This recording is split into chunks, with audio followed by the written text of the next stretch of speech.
Assalamualaikum warahmatullahi wabarakatuh. Apa kabar semuanya? Jumpa lagi dalam mata pelajaran Biologi kelas 12 bersama saya Anne Novia Fitri. Pertemuan kali ini kita masih melanjutkan bab evolusi mengenai penerapan hukum Hardy-Weinberg. Oke, mari kita berlatih. Dimulai dari latihan soal pertama tentang menghitung frekuensi gen dan frekuensi genotip. Soalnya sebagai berikut. Pada suatu padang rumput terdapat populasi sapi berjumlah 10.000 ekor. Sebanyak 9.984 ekor berwarna putih. Populasi tersebut berada dalam kesetimbangan. Tentukanlah A. Frekuensi gen sapi warna putih dan coklat. B. Perbandingan frekuensi genotip sapi warna putih dan coklat. Penyelesaiannya sebagai berikut. Diketahui jumlah sapi 10.000 ekor. Sapi berwarna putih 9.984 ekor. Berarti sapi berwarna coklat sebanyak 16 ekor yang didapatkan dari jumlah sapi dikurangi sapi berwarna putih. Jika P sama dengan frekuensi untuk alel dominan S besar untuk sapi putih dan Q sama dengan frekuensi untuk alel resesif S kecil untuk sapi coklat. Jadi, untuk menjawab pertanyaan soal ini awalnya dimulai dengan mencari S kecil sama dengan Q kuadrat. Oke, kita mulai menjawab bagian A, frekuensi gen. Diketahui tadi jumlah sapi warna coklat, Q sebanyak 16. Untuk mencari frekuensi gen warna putih dan coklat, langkah awalnya dengan mencari Q kuadrat. Q kuadrat sama dengan 16 dibagi 10.000. 10.000 itu dari jumlah total sapi. Sama dengan 0,0016. Nah, untuk mencari Q diakarkan dulu. Q sama dengan akar 0,0016 sama dengan 0,04. Jadi Q-nya frekuensi alel warna coklat sama dengan 0,04. Karena P plus Q sama dengan 1, P plus 0,04 sama dengan 1, maka ingat lagi rumus di video frekuensi gen. P sama dengan 1 min Q. Sama dengan 1 min 0,04 sama dengan 0,96. Jadi P-nya frekuensi alel warna putih sama dengan 0,96. Dapat disimpulkan jawaban bagian A, frekuensi alel S besar sapi putih sama dengan P sama dengan 0,96 dan frekuensi alel S kecil sapi coklat sama dengan Q sama dengan 0,04. Selanjutnya kita jawab bagian B, perbandingan frekuensi genotip sapi warna putih dan warna coklat. Perbandingannya S besar kuadrat, 2S besar S kecil kuadrat atau P kuadrat, 2PQ Q kuadrat. Kita masukkan angkanya, P 0,96 kuadrat, 2PQ menjadi 2 kali 0,96 kali 0,04, Q 0,04 kuadrat. Hasil dari 0,96 kuadrat adalah 0,9216. Hasil dari 2PQ adalah 0,0768 dan hasil dari Q kuadrat adalah 0,0016. Jadi perbandingan frekuensi genotipnya jika disederhanakan adalah 576 berbanding 48 berbanding 1.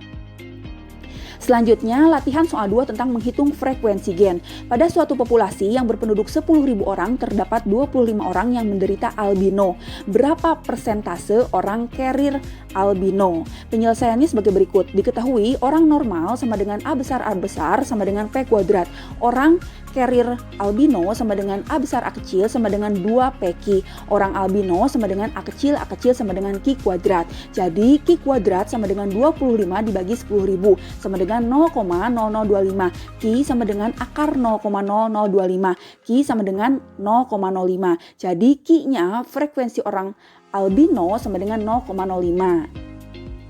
Karena P plus Q sama dengan 1, P plus 0,05 sama dengan 1, maka P sama dengan 1 min 0,05 sama dengan 0,95. Jadi P-nya frekuensi orang normal sama dengan 0,95.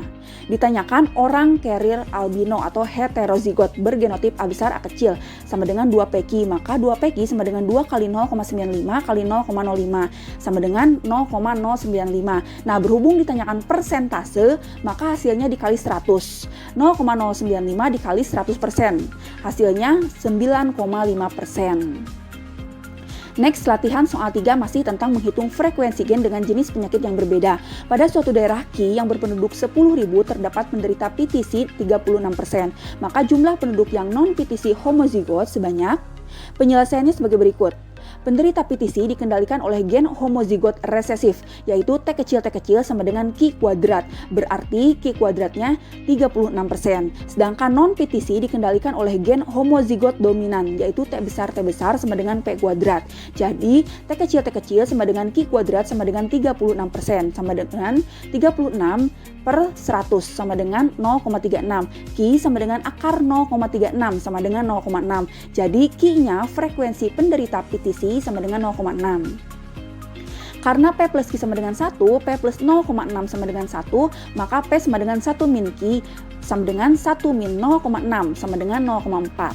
Jadi P-nya frekuensi non-PTC sama dengan 0,4. Nah, tadi ditanyakan jumlah penduduk non-PTC homozigot atau normal. Maka T besar sama dengan P kuadrat sama dengan 0,4 kuadrat sama dengan 0,16. Di soal jumlah penduduknya 10.000, jadi tinggal dikalikan saja. Menjadi 0,16 dikali 10.000 orang. Hasilnya 1.600 orang.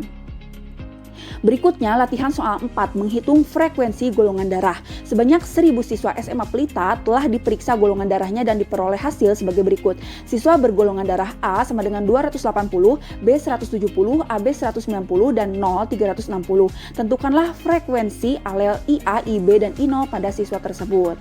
Penyelesaiannya sebagai berikut. Terlebih dahulu kalian lihat tabel berikut ini.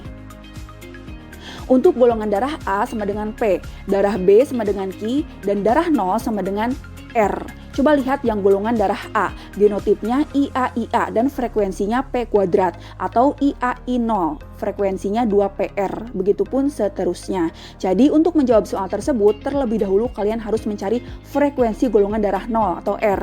Tadi di soal golongan darah 0 sama dengan 360 orang. Jadi frekuensi golongan darah 0 sama dengan R kuadrat sama dengan 360 per 1000 sama dengan 0,36 sama dengan R-nya diakarkan 0,36 sama dengan 0,6. Jadi R-nya golongan darah 0 sama dengan 0,6.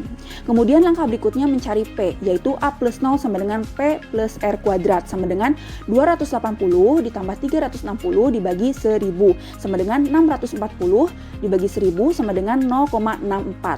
P plus R sama dengan akar 0,64 sama dengan 0,8. Maka P sama dengan 0,8 min 0,6 sama dengan 0,2. Jadi P-nya golongan darah A sama dengan 0,2. Karena P plus Q plus R sama dengan 1, maka Q sama dengan 1 min P plus R sama dengan 1 min 0,2 plus 0,6 sama dengan 1 min 0,8 sama dengan 0,2. Jadi Q-nya golongan darah B sama dengan 0,2.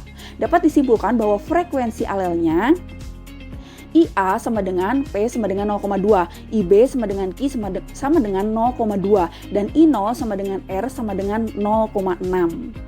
Terakhir, latihan soal 5 tentang menghitung frekuensi buta warna. Suatu populasi terdiri atas laki-laki buta warna atau colorblind sebanyak 30%. Berapakah persentase perempuan carrier dan perempuan buta warna? Penyelesaiannya sebagai berikut. Terlebih dahulu perhatikan tabel berikut ini. Untuk gen normal sama dengan XC besar dan gen buta warna sama dengan XCB. Coba lihat pada tabel. Perempuan normal genotipnya XC besar, frekuensinya P kuadrat. Perempuan carrier genotipnya XC besar, XCB, frekuensinya 2PR, dan seterusnya. Diketahui jumlah orang normal dan buta warna sama dengan 100%. Frekuensi orang normal adalah 100 min 30% sama dengan 70%. Laki-laki buta warna XCBY sama dengan 30% sama dengan 0,30. Ini berarti Q-nya ya. Karena P plus Q sama dengan 1, maka P sama dengan 1 min Q sama dengan 1 min 0,30 sama dengan 0,70. Jadi P-nya laki-laki normal sama dengan 0,70. Kita jawab bagian pertama mengenai persentase perempuan carrier. XC besar XCB atau 2PQ sama dengan 2 kali 0,70 kali 0,30 sama dengan 2 kali 0,21 sama dengan 0,42 kali 100% sama dengan hasilnya 42%. Sedangkan persentase perempuan buta warna XCB atau Q kuadrat sama dengan 0,30 kuadrat sama dengan 0,09 sama dengan 0,09 dikali 100% sama dengan hasilnya 9%. Nah, seperti itulah cara pengerjaan dari soal-soal mengenai hukum Hardy-Weinberg. Oke, sekian pembahasan kali ini. Jangan lupa like dan subscribe ya. Terima kasih. Wassalamualaikum warahmatullahi wabarakatuh.